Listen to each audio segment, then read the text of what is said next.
Hello guys and welcome again to our YouTube channel virtual library. तो अभी तक हमने दो तीन लेक्चर्स ख़त्म किए और दो तीन लेक्चर्स में हमने डिस्कस किया है the great Himalayas and the northern planes. तो आज का हमारा जो टॉपिक रहने वाला है वो होगा द पेनिनसुलर प्लेट्यू। ओके। तो अभी मैंने कुछ पहले ही बना के रखे आपके लिए कि हम क्या क्या पढ़ने वाले हैं इसमें। तो ये मैं आपको सब अच्छी तरीके से समझाऊंगा। लेकिन अभी हम पहले देखेंगे कि हमें इसमें पढ़ना क्या क्या है। अभी अगर हम पेनिनसुलर इंडिया की बात करें तो पेनिनसुलर इंडिया में या पेनिनसुलर प्लेट्यू जिसको हम बोलते हैं उसमें हमें पढ़ना है the central highlands, the Deccan plateau, the Meghalaya plateau, Bundelkhand plateau, Marwar uplands. यहाँ पे हमारा है Chota Nagpur plateau, hill range of peninsula में आते हैं हमारे अरावलीज, विंध्यन। ये सब हमें पढ़ने हैं इसमें, तो हमारा ये कंप्लीट हो जाएगा। लेकिन एज़ यूजुअल कि मैं आपको पहले कुछ डेमोन्स्ट्रेशन दूंगा। ये लेक्चर आई गेस ये सीरीज जो है द पेनिनसुलर प्लेट्यूज, ये तो हमारी दो तीन वीडियोस में एंड होगी, क्योंकि ये बहुत एक बड़ा चैप्टर है। इसमें हिल रेंजेस पढ़ने हैं, इसमें वेस्टर्न घाट्स, ईस्टर्न घाट्स पढ़ने हैं, इसमें हमें प्लेट्यूज पढ़ने हैं। डेक्कन प्लेट्यू क्या होता है इसमें हमें पढ़ना है, नर्मदा रिवर्स, फॉल्ट्स, कोल फॉर्मेशन, सब कुछ हम अच्छे से डिस्कस करेंगे इधर पे। तो चलिए हम स्टार्ट करते हैं। तो पहले ही हम नाम, एज़ यूजुअल हम पहले नाम डिस्कस करते हैं द पेनिनसुलर प्लेट्यू। तो ये दो वर्ड से बना है, पेनिनसुला एंड प्लेट्यू। तो इसका मतलब क्या है? पेनिनसुला एक वो एरिया होता है, एक वो लैंड होता है जो सराउंड होगा तीन साइड से बाय वाटर, जिसको वाटर सराउंड करता होगा तीन साइड से, तभी हम इसको पेनिनसुला बोलते हैं। अगर हम इंडिया की तरफ देखेंगे, इंडिया का मैप है, तो इंडिया के मैप में अगर आप वेस्ट साइड से देखेंगे तो यहाँ से अरेबियन सी है, यहाँ से इंडियन ओशन है और यहाँ से बे ऑफ बंगाल है। मतलब ये जो ट्रायंगल लाइक शेप इंडिया की है साउदर्न साइड से, ये हमारा पेनिनसुला है, क्योंकि ये तीन साइड से वाटर से सराउंडेड है। ओके। तो दूसरा टर्म हमारा है, तो प्लेट्यू क्या होता है? प्लेट्यू मतलब होता है जो वो लैंड, वो एरिया जो अबो द नॉर्मल सरफेस होती है उससे ऊपर होता है, in the form of table. हम बोल सकते हैं land forming shape of A table, वो लैंड जो फॉर्म करेगी एक टेबल की शेप, मतलब एक सरफेस से जो ऊपर की तरफ लैंड होगी उसको हम बोलते हैं प्लेट्यू। तो आपको एक जनरल कंसेप्ट मिल गया होगा कि जो हमारा पेनिनसुलर प्लेट्यू है, आई मीन ये एरिया, तो ये हमारा लिटिल थोड़ा सा ऊपर है, मेन सरफेस से ऊपर है। ओके। तो अगर हम अभी बात करें इंडियन पेनिनसुलर प्लेट्यू है, जो वो हम ब्रॉडली क्लासीफाई करते हैं दो ग्रुप्स में। ठीक है। पहला ये जो हमारा पेनिनसुला है, पहला हमारा आता है इसमें, जो अगर आपने पिछले वीडियोस पढ़े होंगे तो आपको पता होगा, यहाँ से जो एरिया है वो है the northern plains of India. और इसके बिल्कुल साउथ वर्ड्स अगर आप जाएंगे, नॉर्दर्न प्लेन्स अगर ये है, तो इसके साउथ वर्ड्स अगर हम जाएंगे तो इधर पे हमें देखने को मिलेंगे टेबल फॉर्म स्ट्रक्चर, जिसको हम बोलते हैं प्लेट्यूज। एक तो इधर पे, और अगर हम उसके भी साउथ जाएंगे यहाँ पे, और एक एक मैंने पहले बोला ये दो क्लासिफिकेशन है। अगर ये दो हम इनको मिलके नाम बोलेंगे, यही तो है ना पेनिनसुलर प्लेट्यू। पेनिनसुलर प्लेट्यू यही है। लेकिन अगर हम ये दो देखेंगे, ये पहले कहलाता है सेंट्रल हाईलैंड्स और ये कहलाता है डेक्कन प्लेट्यू। ठीक है।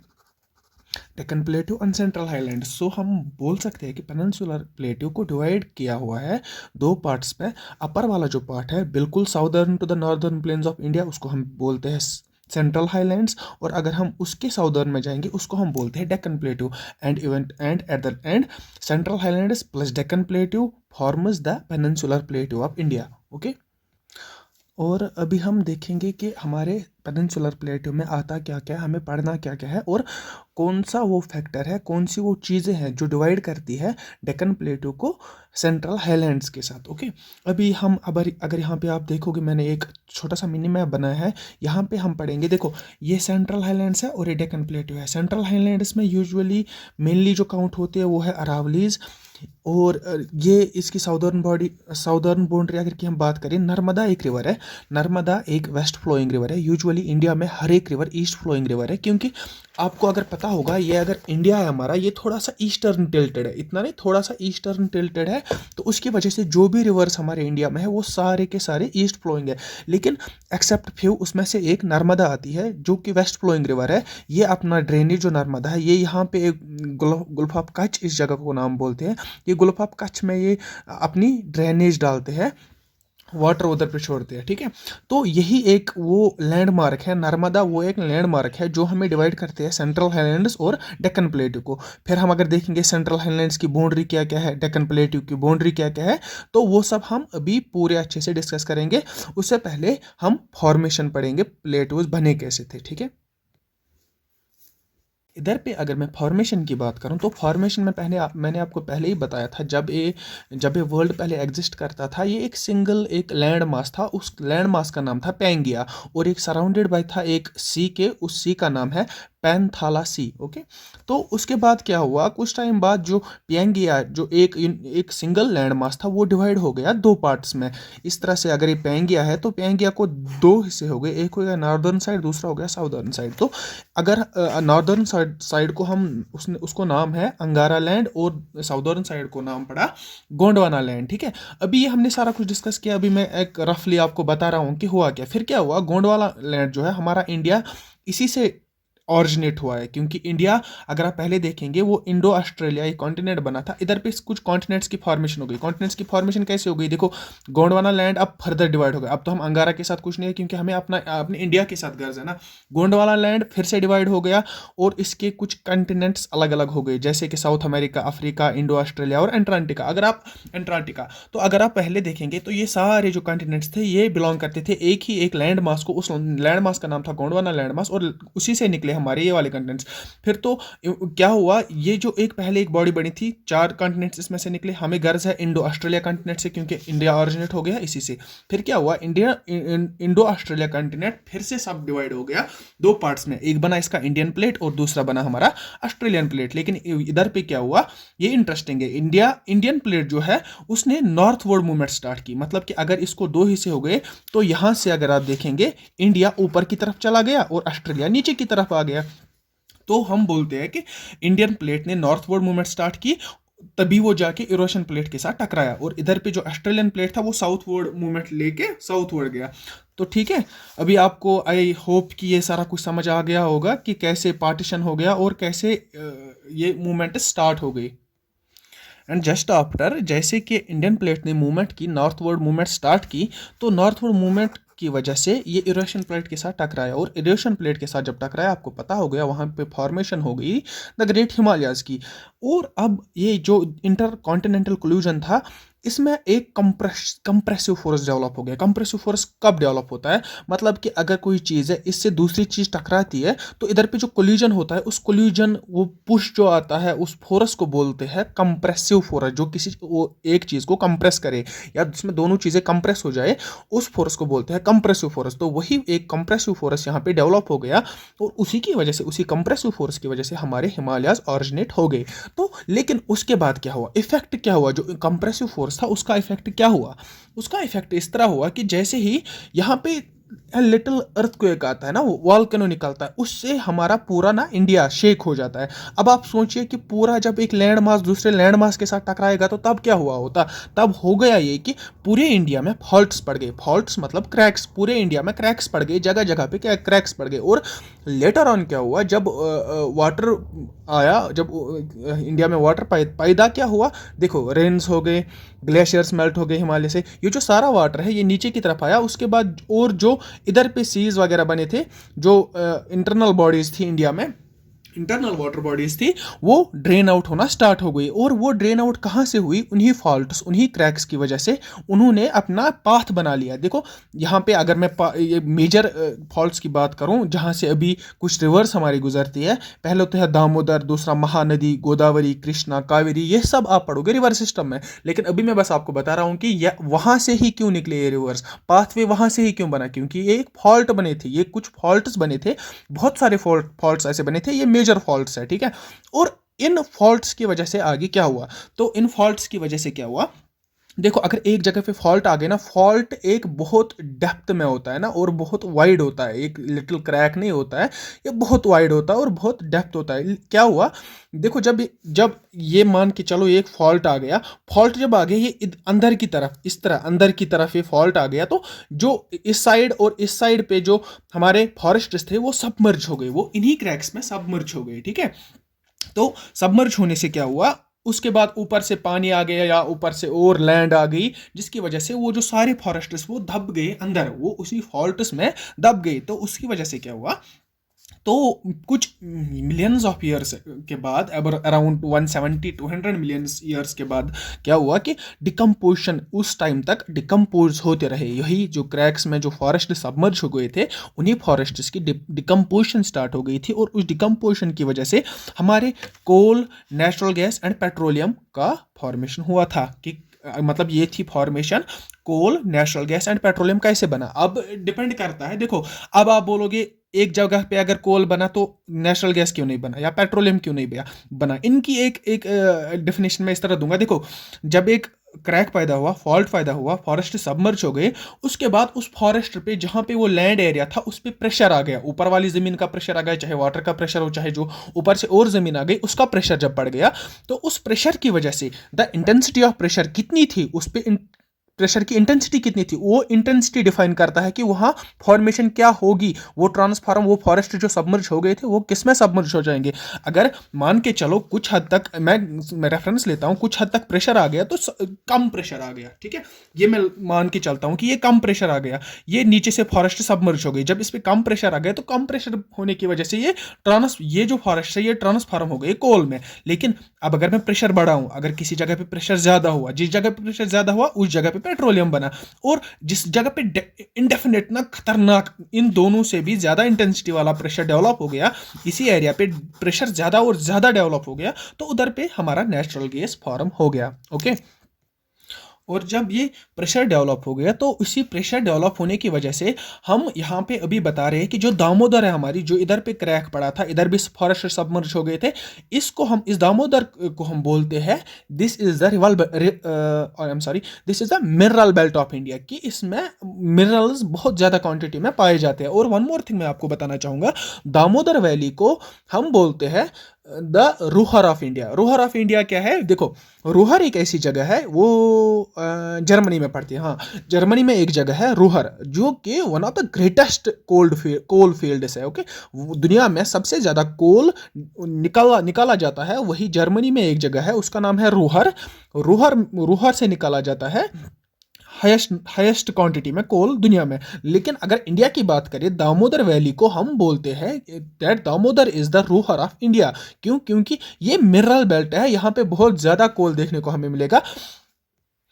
और दामोदर वैली की अगर मैं बात करूं तो वहाँ हमें देखने को मिलेंगे सिंगरौली कोल फील्ड्स और बहुत सारे कोल फील्ड्स उधर उस एरिया में हमें देखने को मिलते हैं, तभी इसको बोलते हैं रूहर ऑफ इंडिया। ओके, और अगर हम इधर पे नज़र दें, अगर यहाँ से हम देखें गोदावरी, कृष्णा और कावेरी, इस वाले बेसिन को हम बोलते हैं केजी बेसिन। ठीक है, अगर आप याद रखोगे, इस वाले एरिया को हम बोलते हैं केजी बेसिन। और केजी बेसिन एक हाईएस्ट मात्रा में इधर पे पेट्रोलियम और नेशनल गैस निकलता है। जैसे कि मैंने आपको अभी बोला कि कैसे बने coal and natural gas and petroleum कैसे बनता है, इसका मतलब है कि जो दामोदर पे प्रेशर पड़ता होगा वहाँ पे लिटिल कम प्रेशर पड़ता होगा as compare to the KG basin of Godavari, Krishna and Kaveri rivers. Okay, और फॉल्ट्स, इधर पे हमें सिर्फ पेट्रोलियम और नेशनल गैस देखने को मिलता है। लेकिन अगर हम वेस्टर्न साइड से जाएंगे, कृष्णा, कावेरी और गोदावरी के वेस्टर्न साइड से अगर हम देखेंगे, तो वहां पे हमें खाली कोल मिलता है, क्योंकि ऑब्वियसली वहां से भी प्रेशर कम पड़ता है और यहाँ से प्रेशर ज़्यादा पड़ता है।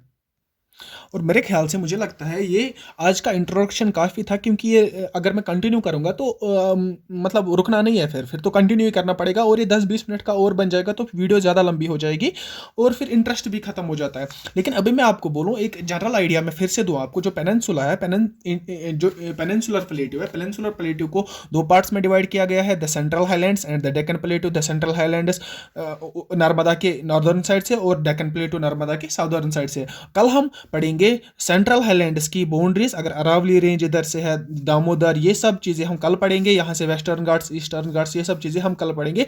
कौन कौन सी बाउंड्री डेक्कन प्लेट्यू को कवर करती है, कौन कौन सी बाउंड्री सेंट्रल हाईलैंड्स को करती है, और हम कल और एक चीज़ देखेंगे यहाँ पे, जो अगर आप गैप देख रहे होंगे, देखो पहले मैं एक इंटरेस्टिंग पॉइंट आपको बताऊंगा। देखो अगर मैं प्लेट्यूज़ की बात करूँ, मालवा प्लेट्यू, विखिलखंड प्लेट्यू, या ये छोटा नागपुर प्लेट्यू, ये सारे प्लेट्यू सेंट्रल हाईलैंड्स में आते हैं। ये हमें कल वन बाय वन डिस्कस करने हैं, लेकिन आपको मैं भी जनरली बता रहा हूँ। सेंट्रल हाईलैंड्स में हमारे आते हैं मालवा प्लेट्यू, बंडलखंड प्लेट्यू, छोटा नागपुर प्लेट्यू और मेघालय प्लेट्यू। अब ये इंटरेस्टिंग बात है, क्यों मेघालय प्लेट्यू इधर पे है और डेक्कन प्लेट, मैंने आपको बोला सेंट्रल हाईलैंड्स इधर है, और पेनिनसुला वो एरिया है जो 3 साइड से वाटर डिवाइड करता है। लेकिन अगर ये इधर पे क्यों पहुंचा, यहाँ से क्यों गया?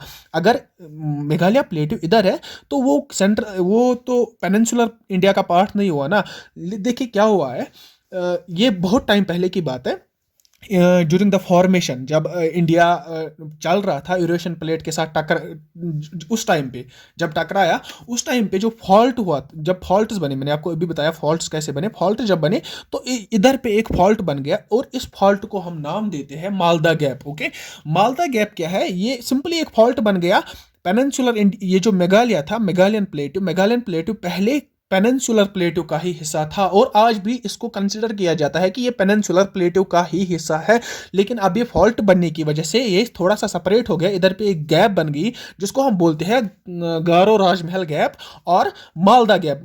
ज़्यादातर तो हम मालदा गैप ही बोलते हैं। गारो राजमहल गैप क्यों बोलते हैं? क्योंकि यहाँ पे कुछ हिल्स आते हैं जो इस गैप को डिफ्रेंशिएट करते हैं, तो भी हम इसको बोलते हैं गारो राजमहल गैप यार, और हम बोलते हैं मालदा गैप। तो अभी और एक इंटरेस्टिंग पॉइंट मैं आपको बताऊंगा। ये जो मालदा गैप है, ये मालदा गैप इधर पे आपको अगर पता होगा, इधर पे सुंदरबन डेल्टाज है। सुंदरबन डेल्टाज एक वो जगह है जहां पे गंगा और ब्रह्मपुत्रा ड्रेन आउट होते हैं। गंगा जब यहाँ से उत्तराखंड से होती हुई यहाँ से आती है, तो एट द एंड ये गंगा और ब्रह्मपुत्रा यहाँ पे पहले मिलते हैं, और मिल के वो दोनों जो उनका ड्रेनेज है वो ड्रेन आउट होते हैं मालदा गैप में। और क्या हो, और अब आप ये समझिए कि जब एट टाइम लॉन्ग टाइम एगो, मिलियंस ऑफ ईयर्स एगो, ये चल रहे हैं, गंगा चल रही है, ब्रह्मपुत्रा वहां से आ रही है, दोनों मिल रहे हैं, और अपनी जो सारी वो डिपॉजिट सेडमेंट साथ ला रहे हैं, वो ये गैप फिल करती है। ये गैप फिल होनी शुरू होती है मिलियंस ऑफ ईयर्स को, ये गैप फिल करनी शुरू हो जाती है। तो एट द एंड क्या होता है, ये गैप फुल होती है। जब ये पूरी फुल होती है तो उस पे एक कंट्री ऑरिजिन करती है, और उस कंट्री जो उस लैंड पे है, उस डिपॉजिट्स पे है, उन सेडमेंट्स पे है, उसको बोलते हैं बांग्लादेश। तो अगर शायद आपको अब पूरा क्लियर हो चुका होगा कि बांग्लादेश क्या है। बांग्लादेश एक्चुअली एग्जिस्ट करता है मालदा गैप में। मालदा गैप कौन सी गैप है? जो फिल हो गई है by the deposits and sediments brought out by Ganga and Brahmaputra. तो लेट मी चेक कि मुझे अब और कुछ तो नहीं पढ़ाना है इसमें। I need a second. अभी हम यहाँ पे और एक चीज़ पढ़ते हैं, ए लिटिल टच, हम थोड़ा सा टच करेंगे इस टॉपिक को। वो है कि formation of Deccan plateau. Plateau कैसे बना, डेक्कन प्लेट्यू कैसे बना? प्लेट्यू मैंने आपको बोला कि जो टेबल फॉर्म में होगी, जो लैंड से ऊपर थोड़ा सा कुछ एरिया होता है, पहाड़ होते हैं, इन द फॉर्म ऑफ पहाड़ होते हैं, वही उसको बोलते हैं हम प्लेट्यूज। ठीक है, तो डेक्कन प्लेट्यू कैसे बना? देखो, जो अगर मैं पेनिनसुलर इंडिया की बात करूं, डेक्कन प्लेट्यू एक भरा पड़ा था मैग्मा से। मैग्मा आपको अगर पता होगा, मैग्मा मोल्टन फॉर्म होती है, क्योंकि देखो अगर हम किसी भी लैंड की बात करें, इंडिया की क्या, अगर हम किसी भी लैंड की बात करेंगे, अंदर से जो इंटरनल अर्थ में जो टेम्परेचर होता है वो बहुत ज़्यादा होता है। टेम्परेचर बहुत ज़्यादा होने की वजह से जो मिनरल्स होते हैं, जो मेटल्स होते हैं उधर पे, वो मेल्ट हो जाते हैं। बहुत सारे मिनरल्स और मेटल्स साथ में मेल्ट हो जाती है उस हाई टेम्परेचर की वजह से। उस हाई टेम्परेचर की वजह से जब वो मेल्ट होते रहते हैं, तो इवेंचुअली क्या होता है, वो ये जो मैग्मा होता है, ये मेल्ट होके बाहर आ जाता है in the form of lava. ये आपने पिछली क्लास में पढ़ा होगा, स्कूल क्लासेस में। तो ये मैग्मा जब in the form of lava बाहर आ जाता है, तो बाहर टेम्परेचर बहुत ज़्यादा कम होता है as compare to the internal temperature of the earth. अगर हम अंदर के टेम्परेचर की बात करेंगे, वो बहुत ज़्यादा होता है as compare to outer surface. जो टेम्परेचर होगा ना, वो बहुत कम रहता है। तो उस टेम्परेचर कम रहने की वजह से क्या होता है कि जो लावा है, ये जो बाहर निकला हुआ लावा है, ये यहाँ पे सॉलिडिफाई होना स्टार्ट होता है। ठीक है, सॉलिडिफाई होना स्टार्ट होते हैं।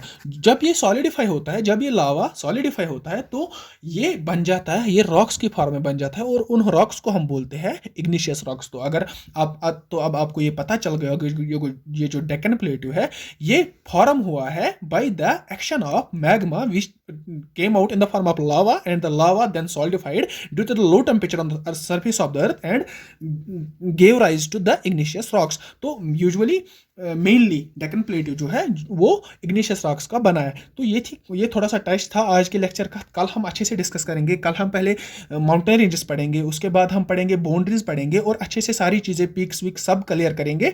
तो आई गेस मे बी एक लेक्चर या 2 लेक्चर्स में ख़त्म हो जाएगा।